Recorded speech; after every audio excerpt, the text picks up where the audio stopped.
All right, Tulsi Gabbard fans, welcome to Tulsiology. My name is Dave. Got my Joe 20 shirt on, and there's Joe. Not the other Joe. Not the Joe whose son Hunter is in a lot of trouble. Not the campaign that should all be led away in handcuffs. No, we're talking about Joe Jorgensen. Now, full disclosure, the only two people I've donated to this campaign season, those two people have been Joe Jorgensen and Tulsi Gabbard. And Tulsi Gabbard was a lot more than I gave to Joe Jorgensen. However, I am on this email list because I've donated to Joe. Here's the email. This is one of those standard emails that goes out. David, wow, did you see Joe's email this morning? Yes, I did. I did delete that email, but I did see it. I am beyond thrilled to see Joe polling above Gary Johnson's 2016 numbers.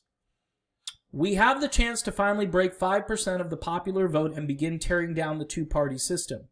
Wow, that sounds appealing. Wow, just think about that again.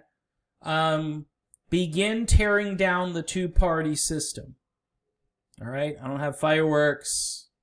I don't have streamers. I don't have noisemakers. But yeah, it's worthy of all of that. Joe asked me to resend you this email and include a personal donation link that you can use. Look, I've got my own personal donation link. Should just click on it. Here comes the mouse. Oh no! Turned into a little hand, which means it is now a link, which means if I click on it, I'll have to give. I'm not sure if I'm going to give or not. I probably should give till it hurts. I encourage you to read Joe's full message below. However, here is a quick summary. So the overall goal is to raise $350,000. Think, Wall Street gives that to Biden in like 30 seconds. You know how many PACs are out there supporting Biden right now? The Independence PAC, this PAC, that PAC. Think there might be one PAC that's supporting Trump, but plus then you got Phantom Mike Bloomberg out there, who's down here in Florida, paying off felons so they can go vote. Anyway, we have to hit $50,000. Imagine what this campaign has to, the kind of shoestring budget they're operating on. Facebook is banning campaigns from placing ads after October 26th. This means we must fully fund our Facebook budget beforehand. Here is your donation link again. Got it twice. Steve Dasbach, who is the campaign manager for Joe Jorgensen. So, polling better than Gary Johnson. Gary Johnson, the guy who didn't know really where Aleppo is or was or still is. She is launching our Get Out the Vote fundraising goal, which $350,000 is literally a drop in the bucket. That is something that maybe a Senate campaign would need to raise. And this is what we're up against. This isn't a joke. This is all done on a shoestring budget. Now, the question for Tulsi Gabbard fans. I would say, and again, I'm not voter shaming. I'm not telling anybody what to do. But this sentence is very appealing to me. We have the chance to finally break 5% of the popular vote and begin tearing down the two-party system. That would be a huge achievement. I mean, it's very slow. And like my friend Charles Anderson likes to say, we have to run candidates, for dog catcher, for school board, for all different positions, everywhere. All right? State senator, state rep.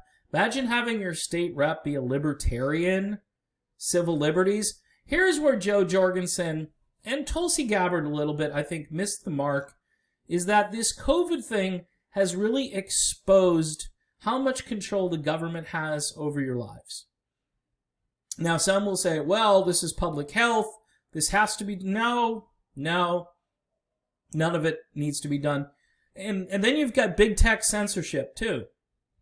And the censorship, what it does is it keeps people in fear because there's some good news out there, but you'll never hear it. Now we're in a season where the numbers are beginning to go up again. And there were a lot of us who predicted there would be a second wave. Well, the second wave is beginning. But again, these are cases. These aren't necessarily hospitalizations or deaths. And I'm not saying people aren't dying of this, but people are dying from a lot of things. And if you look at the mortality rate overall, it's actually very steady this year over last year, which means the cumulative total of the number of people of dying from everything has remained fairly constant. But you won't hear that anywhere. Okay, you just won't hear it. So, again, Joe Jorgensen, Tulsi Gabbard, free speech, more free speech, right? Civil liberties. All right, in a situation like this where people have the right not to take a vaccine, all right, we have a right not to take it. I tell you what, Joe Jorgensen would have had an army of supporters if she had come out strong against what Fauci was saying, what Gates was saying. She would have had so many people who are anti-vaxxers, you know, the whole my body, my choice crew. And there's a new group of us that have nothing to do with the Roe v. Wade crowd, but who don't want someone poking us with a needle, especially with an untested substance, which can have some horrible and fatal side effects in some cases. I mean, there's a risk with everything. You carry that risk when you go out and you get close to somebody that you think might be carrying this virus, but quite honestly, we're all probably carrying some form of this virus. That's the weird thing. And either we don't know it or it hasn't been activated. And what I mean by that, well, you'll just have to read into it. So here's my conclusion. I am leaning heavily to actually casting a vote for Joe Jorgensen for president. As much as I am worried about Joe Biden becoming the president, and I am. See, again, my ranked choice voting would be Jorgensen, Trump, Hawkins, Constitution Party, Reform Party, Mark Charles, whatever party he's in. I'd go down the list until I ran out. Like if they said choose 7, as long as Biden and Harris aren't on there. I'm sorry, I can't.